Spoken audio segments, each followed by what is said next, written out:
Olá, minhas irmãs e meus irmãos, eu sou William Gonçalves e este é o nosso Evangelho no Lar, que sai todos os domingos aqui no canal, na luz do Espiritismo. Muito obrigado pela sua companhia, pela sua audiência aqui no Evangelho no Lar. Agradeço a cada um que está ouvindo aqui agora, que ouvirá depois. Muito obrigado. Recebam o nosso abraço. Estamos retornando das nossas férias. Pequeno descanso, pequena pausa, que é extremamente necessário também para a nossa saúde mental.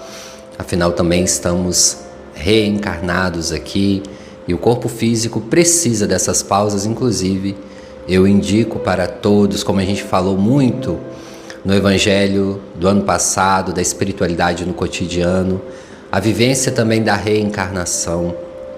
Os momentos de descanso também são extremamente necessários para reconectarmos. Quando a gente fala de descanso, em muitos momentos nós não descansamos apenas dormindo ou parando com as nossas atividades cotidianas. Muito pelo contrário, quando nós retornamos das férias, às vezes, voltamos ainda mais cansados, porque de fato não descansamos, não desligamos.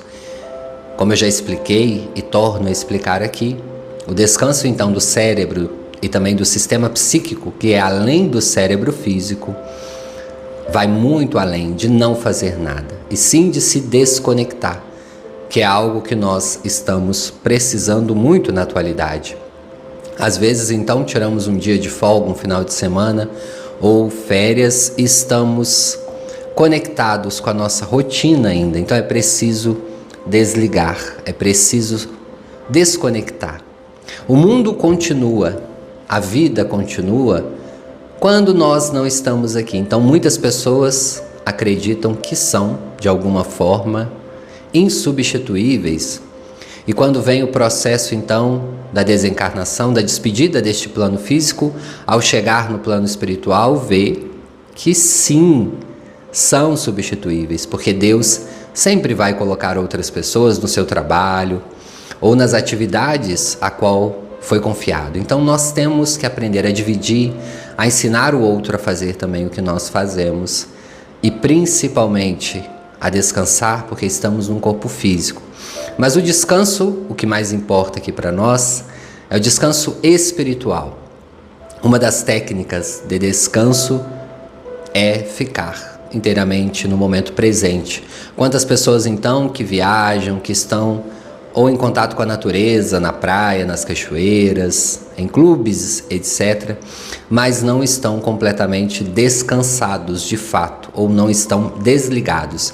Estão em determinados ambientes e conectados com o ambiente do trabalho. É curioso como muitas pessoas vão dizer, eu preciso de descanso, então se desligam do trabalho, das atividades do cotidiano, mas quando estão nas férias não se desligam. E também podemos descansar quando estamos em momentos de trabalho, porque em muitos momentos nas atividades, sejam elas do nosso trabalho, de trazer o dinheiro para dentro de casa, o nosso trabalho físico, ou sejam nos nossos trabalhos espirituais, nós podemos também ter os momentos de descanso ali, porque em muitos momentos estamos fazendo diversas atividades ao mesmo tempo. Então, nós, enquanto seres que ainda estamos aqui encarnados, precisamos do descanso físico, mas também do nosso descanso mental. Então, nós estamos com a população mais adoecida psicologicamente, principalmente. Estamos no ano de 2026 e os dados não mentem. Somos a população ainda com maior número de ansiedade, de processos depressivos, mas especificamente na ansiedade, que tem atingido boa parte da população. Estamos constantemente ligados e esse descanso mental precisa ocorrer justamente neste desligamento. Então estamos constantemente dentro da nossa casa, às vezes no estado, mas já sabendo notícias de outros estados ou de outros países, preocupado com diversas situações, principalmente nos últimos meses. A gente vai consumindo as notícias cada vez mais, a gente vai consumindo conteúdos cada vez que exige mais do nosso cérebro. principalmente para as pessoas que estão num consumo excessivo das redes sociais, dos vídeos extremamente curtos e que com conteúdos extremamente problemáticos em muitas das vezes, o seu psiquismo fica bagunçado. Prova disso é quando nós dormimos e não conseguimos de fato descansar, porque o nosso cérebro ainda está em atividade. Então somos a população que menos dorme. Mas William, como nós não dormimos? A gente deita e dorme, sim, dorme, ou dorme de forma não profunda, não conseguimos chegar no sono REM, o que de fato repara as nossas energias, conduz de fato a energia às nossas células, descansa o nosso organismo. Nós não conseguimos entrar em profundidade ou demoramos muito para dormir, aí precisamos às vezes até da medicação, quando também temos uma medicação natural muito específica, que são os processos meditativos. Quando aqui no início do Evangelho, como estou fazendo agora, eu peço para vocês se manterem conectados no aqui e no agora, se desligarem, desconectarem.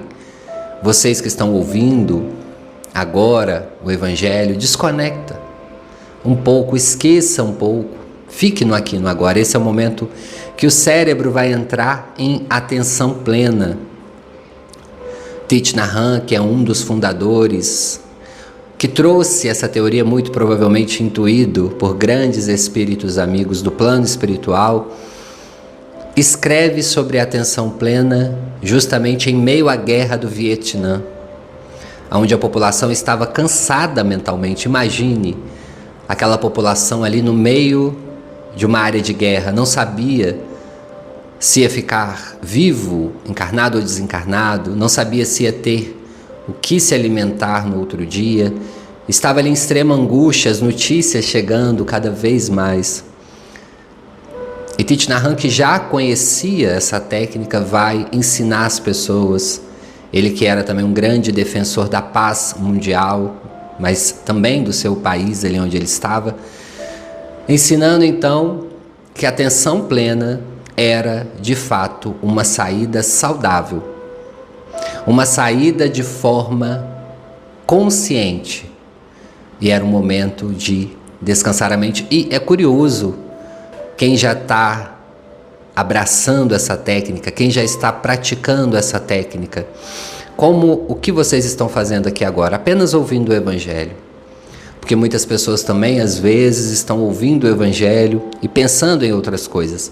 Mas para aqueles que de fato conseguem estar aqui ouvindo apenas o conteúdo que chega neste momento aos nossos ouvidos e o nosso cérebro interpreta e codifica através também do nosso espírito, como nós saímos às vezes descansados de fato, sem necessariamente dormir. O estado meditativo, então, muitas pessoas, quando não estão adaptadas e vão ficar na atenção plena ou no estado mais meditativo, dão sono, assim como quem não tem o hábito da leitura e vai ler 1 ou 2 ou 3 páginas. Às vezes não tem sono, porque é algo que o cérebro não está adaptado. Enquanto nós estamos fazendo atividades com muito estímulo visual, auditivo ou com cheiros, enfim, nós estamos sendo constantemente estimulados, então nós não percebemos o sono, por exemplo. Quando nós entramos então em processo de atenção plena, aqueles que não estão acostumados, como eu disse, pode dar um leve sono. E muitas pessoas que vão à casa espírita, por exemplo, que dormem nas palestras, elas saem da palestra falando: foi uma influência espiritual, o meu obsessor ficou lá fora, é por isso que eu dormi. Nem sempre. Em muitos casos, essa pessoa não está acostumada de fato a sentar, prestar atenção a uma pessoa falando, porque nós estamos perdendo o hábito da comunicação real, fácil, necessária para o nosso psiquismo. E falando em saúde mental, uma das questões que nos salvam muito e que nos ajudam a organizar o nosso psiquismo é então a comunicação. Sem a comunicação, nós não vamos conseguir alinhar a nossa saúde mental, porque a fala é extremamente necessária. E mesmo aquele que não consegue verbalizar, como eu estou verbalizando aqui, seja por diversos motivos, por traumas psicológicos, ou porque nessa encarnação a pessoa veio com essa dificuldade da fala, tem algum problema vocal, essa pessoa precisa simbolizar. O mundo à nossa volta precisa simbolizar. E uma das ferramentas mais eficazes é a fala, mas também nós temos a pintura ou outros tipos de símbolos. Nós precisamos simbolizar o mundo à nossa volta e nós precisamos ressignificar ele através destes símbolos. Então, voltando à questão da casa espírita, muitas pessoas, quando estão ali, então, conectado com o palestrante, pode dar sono. Tem muitas pessoas que dormem e acusa apenas o processo obsessivo. Não que ele não possa ocorrer, tá, pessoal? A gente não está aqui descredibilizando isso, porque ocorre sim de fato. Às vezes, quando estamos num processo obsessivo, ao adentrar nessas regiões que tem uma proteção espiritual, isso pode ocorrer. Pode ocorrer também um impacto, um choque energético. Ok, isso pode ocorrer, mas tem também uma terceira opção, que é um organismo físico-psicológico não adaptado a estar em atenção plena e a escutar um outro ser. E aí nós batemos de frente também até com uma questão do espiritismo, né, que é a caridade da escuta.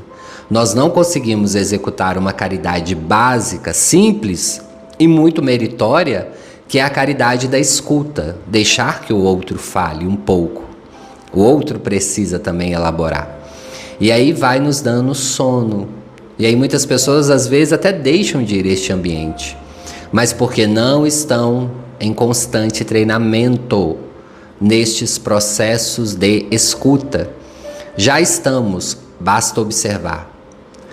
A nossa sociedade atual, principalmente os mais jovens, já estão acostumando tanto a coisas mais rápidas que já estamos achando chato. Filmes com mais de 1 hora de duração, com mais de 2 horas, ou livros maiores. São poucas pessoas agora que têm voltado de fato a esta conexão com a calma da vida. E se nós formos pensar, nós adoecemos tanto psicologicamente, porque ainda que nós modifiquemos exteriormente o mundo com a tecnologia que está avançando, que bom que está avançando, porque facilita muitas pessoas, mas nós ainda estamos numa vida que funciona muito parecida no sentido espiritual e psicológico com 100 anos atrás. Tem coisas na vida, por exemplo, que não modificam. Por exemplo, um processo de gestação. Ele ainda é um processo que vai durar de 8 meses a 9 meses. Não tem como nós acelerarmos e o filho chegar em pouco tempo. Então os pais, por exemplo, precisam passar esse processo de gestação, que seja de 8 meses e meio a 9 meses. Não tem como acelerar. O processo da vida continua o mesmo. O processo até dos estudos. Uma faculdade ou um curso vai durar de 3 a 4 a 5 anos. O processo da vida, cozinhar um alimento, tem o seu tempo. E aí, quando nós estamos diante dessas atividades que não tem como a gente acelerar, pois não tem como acelerar a vida, quando a gente marca uma viagem, por exemplo, para o próximo mês, o final do mês, não tem como acelerar e chegar até lá. Nós temos que passar o processo da vida. Estamos, então, constantemente acostumados a acelerar todo esse processo e a cada dia nós vamos desaprendendo a conviver com o tédio, porque a espera entre um processo e outro é justamente o tédio. Nós, enquanto sociedade, o que nós fizemos? Condenamos o tédio. Condenamos, então, o ficar de fato sem fazer nada por um tempo. Principalmente na fase infantil, que é a fase, principalmente dos 5 aos 10 anos, aonde nós aprendemos a conviver com o ócio.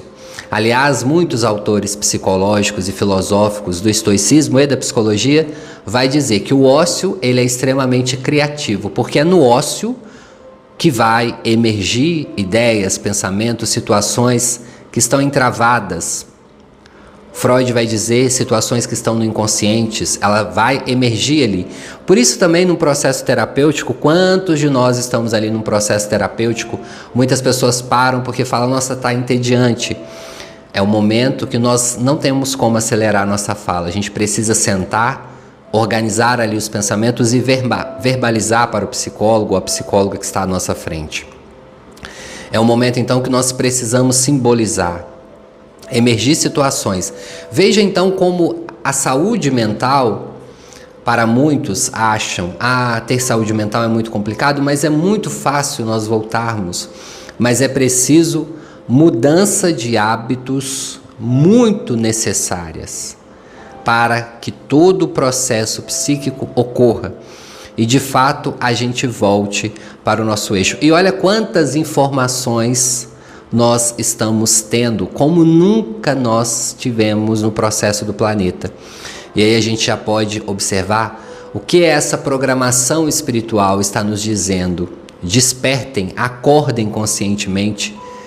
É para ontem esse despertar, mas não no sentido ansioso. É para ontem porque nós já temos essas informações filosóficas e psicológicas há muito tempo. O mundo não é só isso. As ferramentas, a tecnologia e tudo isso que nós estamos experienciando nesta encarnação é para nos ajudar no progresso, não para entravar, não para paralisar a nossa evolução psíquico-espiritual, porque ambas andam juntas de mãos dadas. Aliás, tudo que vem do plano espiritual, do campo das ideias, que algum cientista capta e materializa aqui na Terra, seja no campo tecnológico, da medicina, da filosofia, da psicologia, da engenharia, tudo isso é um processo para nos ajudar justamente no nosso processo evolutivo. Então não confundamos o conforto que a tecnologia pode nos proporcionar, não confundamos e vamos gravar bem isso, com paralisia psíquica, porque o cérebro ainda precisa desses momentos de ressignificação. Então, se nós estamos recebendo tudo pronto demais, o nosso cérebro não vai ter espaço simbólico, e aí nós vamos adoecer cada vez mais. Por exemplo, eu falo aqui muito do Evangelho. Que bom que vocês estão aqui ouvindo o Evangelho, que bom que vocês estão aqui ouvindo alguém também, e eu agradeço pela confiança.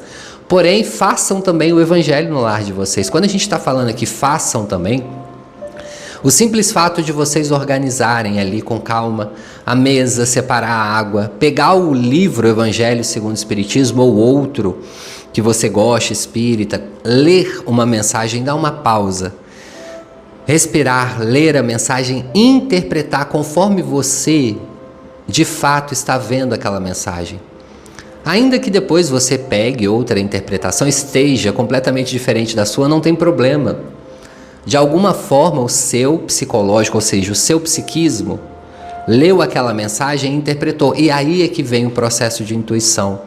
É muito curioso como o processo de intuição ocorre justamente aí, quando a espiritualidade consegue nos intuir a um capítulo, consegue naquele momento, através da nossa leitura em voz alta, que ajuda também muito, porque quando a gente lê em voz alta, a gente vai articular, a gente vai ficar mais aqui na atenção plena. Nós vamos ali lendo cada palavra, simbolizando cada palavra e interpretando. E também outros livros. Quando a gente lê outros livros, aqueles que às vezes aparentemente nem é espiritual, mas às vezes é, porque são intuídos também no plano espiritual. Quantos livros têm histórias tão marcantes, nos ensina muitas vezes sobre espiritualidade. Tem livros que o autor não fala que foram intuídos, psicografados, mas quando você lê, você vai se despertando e falando, nossa, tem uma mensagem, está emergindo, está vindo uma mensagem aqui muito profunda que está falando comigo, eu estou já olhando essa perspectiva de outra forma. Eu falei há muito tempo aqui no Evangelho, uma dica, por exemplo, quando nós estamos em uma crise mesmo, de ansiedade, muito além também da respiração, que vai nos beneficiar sempre, ficar, parar. Olha as técnicas, hein? Essa técnica para auxiliar a ansiedade, todas as pessoas, sejam elas de religiões diferentes ou de visões psicológicas diferentes, é a mesma. Você parar, oxigenar, ventilar o seu corpo, seja onde você estiver, olhar, observar um ou dois objetos à sua volta. Olha as técnicas, bem parecidas com a atenção plena. Uma leitura em voz alta, mesmo que você ali não entenda o que você está lendo, leia, que vai fazer o seu cérebro. Quando a gente lê, pessoal, o nosso cérebro precisa fazer tantos mecanismos ali para entender o que você está lendo, que ele vai ficando por si só, na atenção plena. E de fato ali ele já vai trazer uma calma física, psicológica para você. E depois, na segunda leitura, por exemplo, se você abrir ao acaso em uma parte do Evangelho segundo o Espiritismo, ainda que você leia um ou dois parágrafos que você não compreenda, leia, depois leia novamente, talvez na segunda leitura você vai compreender. Então, esses pequenos momentos que nós estamos perdendo também na atual sociedade, isso eu falo com propriedade porque eu ouço muitas histórias no consultório e eu vejo como que as famílias têm funcionado de um modo geral nas diversas culturas e de fato nós estamos perdendo hábitos tão simples que antes faziam tanto sentido e, como eu disse, no processo do cozinhar, que não mudou. Às vezes a gente precisa estar ali, é o processo da cozinha, é o processo de estar ali no aqui e no agora. Estamos perdendo, por exemplo, algo muito especial, o contato com a família, os diálogos, o momento de deixar o celular ali de lado e de conversar de fato, olhar nos olhos, ainda que saia alguma discussão, porque a discussão não é ruim, o que é ruim é a violência, a briga. A família às vezes precisa discutir um tema que está ali circulando a família, que não está fazendo bem, está causando mal-estar, trazendo algo negativo no sentido psicológico para as famílias, e as famílias não sentam e não conversam de fato. E ainda que nessa conversa possa ocorrer alguma discussão, porque essas discussões, eu não concordo com isso, com esse posicionamento, se cada um ali tiver o seu espaço de fala, ainda assim nós vamos conseguir resolver mais do que no silêncio total. Porque o silêncio nesses casos é ruim. O silêncio ele vai ser proveitoso em outros casos, quando a pessoa já está fora de si, num descontrole emocional. Mas em momentos de conversa é preciso que haja o diálogo. Então nós estamos perdendo algo que é basilar. E para quem tem as crianças em casa, para quem tem esses novos seres que estão chegando aí, muitas das vezes a criança ela não tem, aliás, muitas das vezes, eu digo muitas das vezes porque muitas crianças já estão vindo com um diálogo muito aprofundado, mas nós temos ainda algumas que não estão tão desenvolvidas. A criança ela vai conversar muito através dos símbolos, do brinquedo, por exemplo, dos desenhos.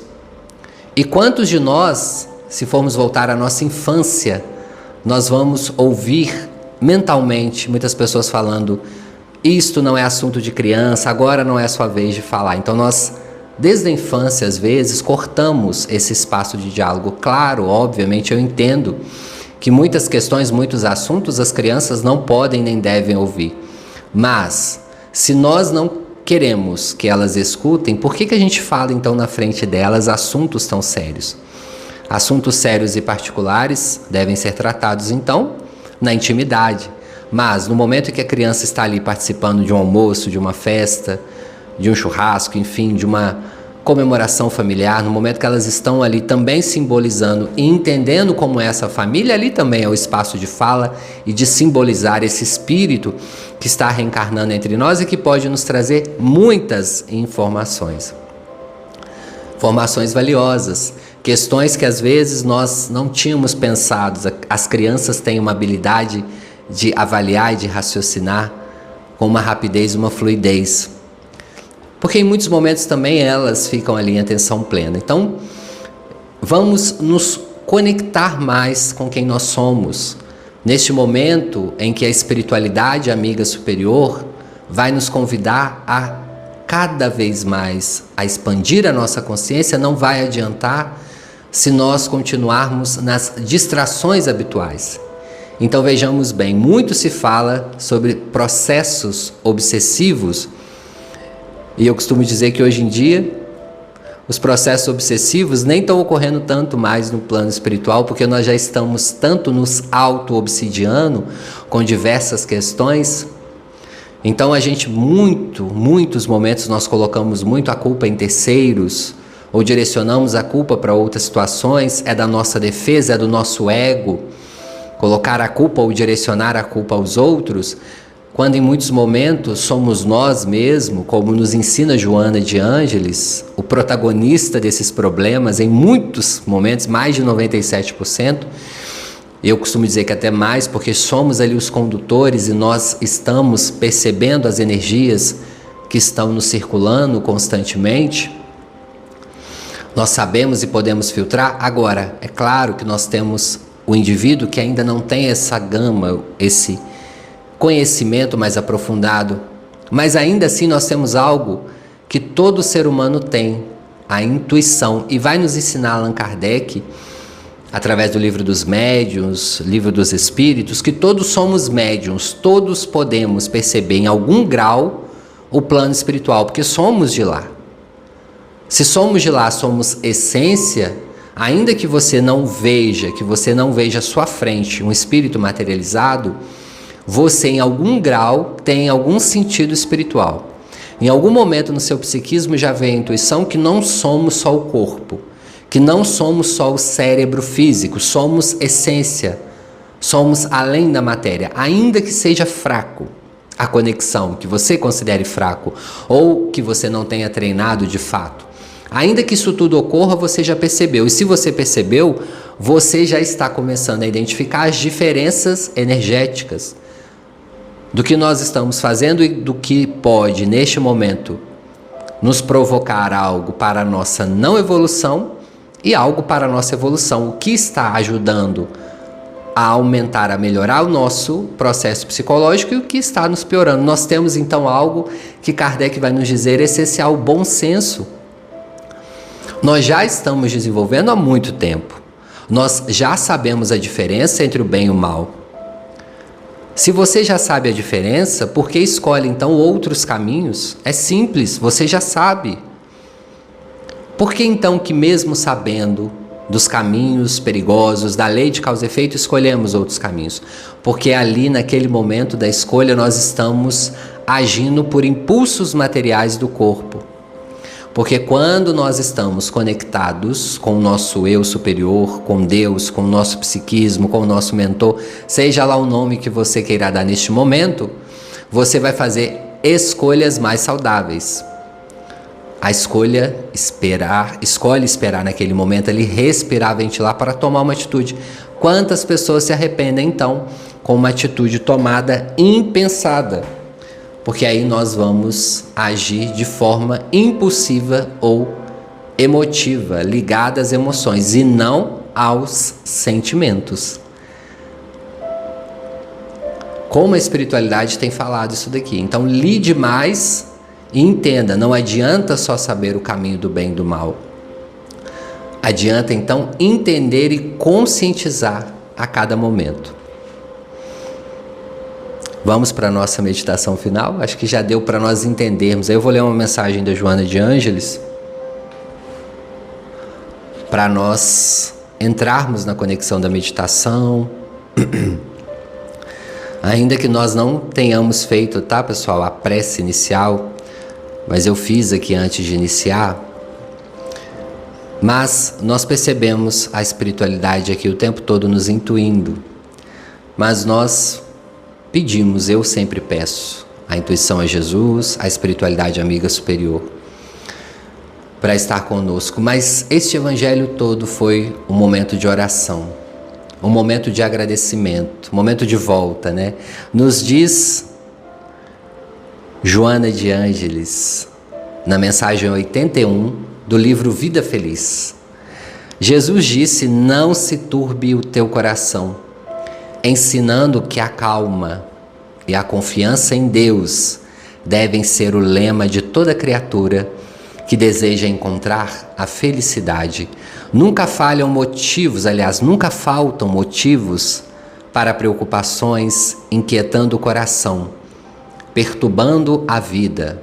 A existência humana é uma oportunidade de valorização dos bens eternos e de iluminação íntima.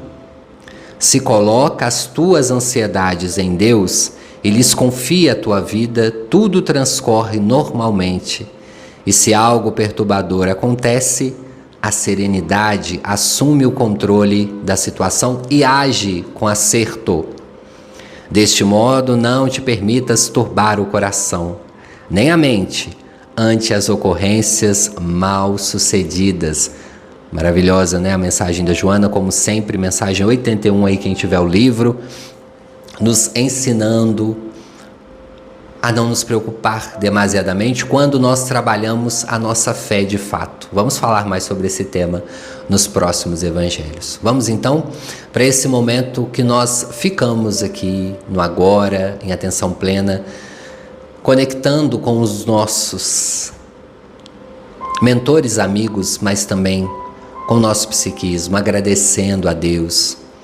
E nós já estamos nesse momento indo para regiões um pouco mais tranquilas, um pouco mais serenas, aonde nós podemos entrar em contato de fato com quem nós somos, e agradecendo a Deus pela oportunidade da reencarnação, nós vamos já fazendo este processo de passe, conectando com a atmosfera do ambiente à nossa volta, das flores, das árvores, dos animais, e nós vamos agradecendo. Tudo tem um sentido na natureza, no ambiente onde nós estamos, a energia que circula e vai limpando cada célula, organizando o nosso organismo, e nós agradecemos a Deus, o nosso Pai. A espiritualidade que está perto de nós, canalizando este passe, nós agradecemos aos mentores, os mentores de vocês que fazem essa limpeza, essa organização. Muito obrigado. E vocês podem, neste momento, também fazer a caridade moral, pensar em alguém que possa, neste momento, estar precisando dessa oração, deste passe, que esteja adoecido, recém-desencarnado, ou uma pessoa que veio no seu psiquismo, talvez essa pessoa esteja precisando de prece. Lembra do nome, do rosto, que essa pessoa possa receber essa energia deste momento. E vamos, mais uma vez, juntos, unidos, elevar o nosso pensamento a Deus e pedir pelo nosso planeta e pelo nosso país. Ó Deus, olhai por nós, espíritos que estamos aqui vinculados à Terra, reencarnados ou desencarnados, nos ajude, Deus. Obrigado, Deus, por esse momento. Pai nosso que estais nos céus, santificado seja o teu nome, e venha a nós o teu reino, e seja feita a tua santa, fiel e bendita vontade, assim na terra como nos céus. O pão material e espiritual de cada dia nos dai hoje, Senhor. Perdoai as nossas dívidas, assim como nós perdoamos a quem nos tem ofendido, e não nos deixeis cair no erro e na tentação, mas livrai-nos do mal, porque teu é o poder e a glória para sempre. Deus, Jesus, espiritualidade amiga e superior, nós agradecemos por esse momento do Evangelho no Lar, momento de oração, de conexão plena. Muito obrigado pelas intuições, pelos irmãos e irmãs que estão aqui, juntos nessa egrégora, elevando as nossas vibrações. Muito obrigado. Obrigado, Deus, por este espaço. E neste momento, com muito amor, com muita gratidão, pedimos a autorização para encerrarmos este Evangelho no Lar. Que assim seja, graças a Deus. Vamos voltando, pessoal, o nosso corpo físico, agradecendo a Deus mais uma vez. Quero agradecer a sua companhia mais uma vez aqui. Escreva para mim seu nome, a cidade, onde você ouve este Evangelho. Assim também você contribui para que o nosso Evangelho chegue a mais pessoas. Quem puder também compartilhar, curtir o Evangelho. Eu agradeço a cada um de vocês. Muito obrigado mesmo. Que Deus possa abençoar a vida de vocês. Um abraço carinhoso para o Cássio Gargiolo, sempre aqui conosco, Beth Gomes, sempre aqui nos ajudando a compartilhar o Evangelho, Natalícia Fonseca de Moraes, muito obrigado, minha amiga, Ana Cristina Neves, de São Paulo, capital, um grande abraço, Maria Horner, dos Estados Unidos, um grande abraço, obrigado, Conceição Costa, da cidade do Porto, em Portugal, um grande abraço, a Milaine Oliveira, de Tupã, em São Paulo, muito obrigado, Margarete Costa, um grande abraço, Ivone Magro, um grande abraço. Maria Alice Cerqueira, de Ceabra, na Bahia, grande abraço. André Oliveira, de Campinas, em São Paulo, grande abraço. Miriam Nova, Rio de Janeiro, um abraço, minha amiga. Fatinha Viana, Deus abençoe. Zoleide Russo, um grande abraço. Janda, de Dias Dávila, na Bahia, um abraço. Maria das Graças, grande amiga. Maria das Graças Terra, de Juiz de Fora, em Minas, muito obrigado. Alberto Mazola, São Paulo, capital, Deus abençoe. Marinês Pereira, de Brejão, em Pernambuco. Miriam Soares, de Belo Horizonte, Minas Gerais, um abraço. Joelma, um grande abraço. Márcia Biden, da Alemanha, um grande abraço, obrigado aí pela sua companhia. Leonardo, Paz e Luz, um abraço. Sueli Silva, da Mantina. Clarice, um grande abraço, Deus abençoe. Maria da Silva, um grande abraço. Coloca o nome da cidade, pessoal, para a gente mandar um abraço para vocês. Daucler de Santos, em São Paulo. De abraço. Kátia Paz, Deus abençoe. Iva Araújo, da cidade de São Paulo. Rosane Beatriz Azevedo, Deus abençoe. Ana Martins, grande abraço. Está sempre aqui conosco, ela e os seus pais. Lenice Pessoto, São Paulo, capital. Porto Alegre, Rio Grande. Cris Belina, Rio Grande do Sul. Cris Oliveira, Cristiane e Gessner Lobato, né? Um abraço. Lara Brito, Teresópolis, Rio, um abraço, minha amiga. Da Alemanha, Evita, não sei se é o nome da cidade ou se é o seu nome, mas me perdoa, mas um grande abraço e obrigado. Silvana Ribeiro Dornelles, da cidade de Itaqui, Rio Grande do Sul. Gasparino, um abraço. Graça Lira, de João Pessoa, na Paraíba, grande abraço. Ricardo Bermudes, da Alemanha, um abraço, meu amigo, Deus abençoe. Paramirim, na Bahia, Creuice. Cristiane Rodrigues Jesus, sempre aqui também nos ajudando, compartilhando, obrigado aí. Júnior, de Salvador, na Bahia, um abraço, Deus abençoe. Maria Solange, um abraço. Miriam Senra, de Além Paraíba, um grande abraço. Gislene Assunção, Belo Horizonte, Deus abençoe. Maria Conceição, um abraço, de Recife, Deus abençoe também. Marlene Sodré, Leopoldina, Minas, um abraço. Simone, Deus abençoe. Sandra, de Portugal, Deus abençoe. Norma Carvalho, do Rio de Janeiro, capital, também Deus abençoe. De Uberlândia, Dalva, um abraço. Araraquara, São Paulo, Sabrina Prestes. Rosângela, do Paraná, Deus abençoe. Rosa, da cidade do Porto, em Portugal. Milene, de Santa Catarina, um abraço. Deus abençoe. Pessoal, nós vamos terminando por aqui. Muito obrigado pelos comentários, pelas curtidas. Até o próximo domingo, se Deus quiser.